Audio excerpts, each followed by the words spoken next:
এদেশে overbridge ইয়াগুলাতে lift দিছে। আর আমাদের বাংলাদেশে লিফট হয়েছে মনে হয় যেগুলো মেট্রো রেল। আমি আসলে মেট্রো রেল উড়ি না এখনও। আর এদেশে বেশিরভাগ ওভারব্রিজগুলোর ভিতরে লিফট দেওয়া। তা আমি সিঁড়িতে উঠতেছি।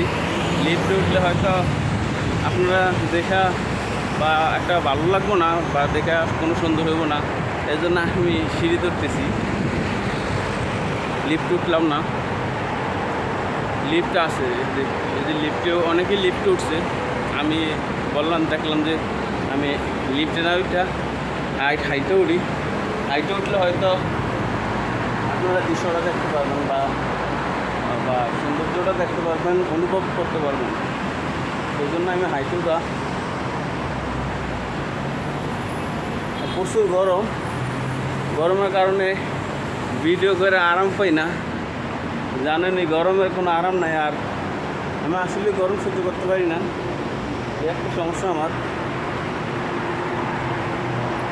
এই সাইডে ভিউটা আসলে অনেক সুন্দর আসে। এখন লিফটে নামুন না, হাইটে নামলে হয়তো আপনারা প্রাকৃতিক দৃশ্যটা বা সৌন্দর্যটা দেখতে পাবো। যে এটা হচ্ছে লিফটে নামুন না, আমি একটু হাইটে নামি, বা হাইটে নামলে সৌন্দর্যটা দেখতে পাবেন।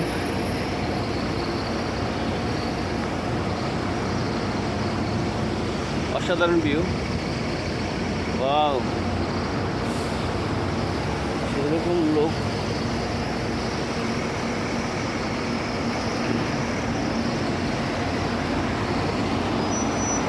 এদেশের বাসের ভিতরে হচ্ছে 3টা,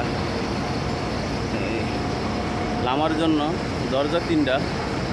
আর আমাদের দেশে দরজা একটা দেয়, তারপরে মানুষের উপর মানুষ উঠায়, বসার জায়গা পাওয়া যায় না।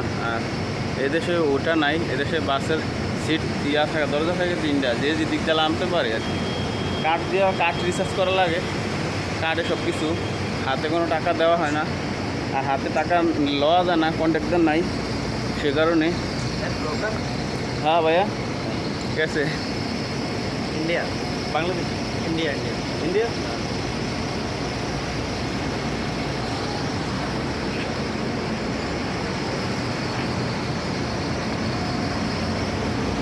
আসলে অনেকেই দেখলে বলে যে ব্লগার নাকি।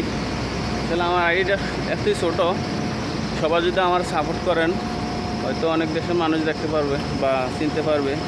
আমি আপনাদের শুধু ভালোবাসা চাই, আর কিছু চাই না।